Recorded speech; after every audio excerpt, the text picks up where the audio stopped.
What things are frowned upon for no obvious reason? Going out alone. Anywhere. Park, cinema, restaurants. All my friends and relatives think I'm weird, but I just want to have some good time with nobody I know around. Getting the cheapest bottle of wine on the menu. Talking about your salary.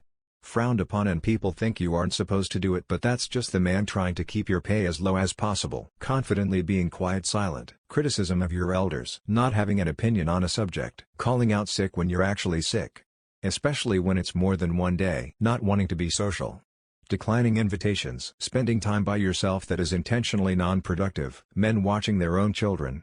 We usually get the "oh, babysitting today, are we?" No, Karen. I'm doing what a parent is supposed to do and taking care of my kids. Maybe if you'd pay a bit more attention to your demon spawn, it wouldn't be trying to choke the goose to death over there.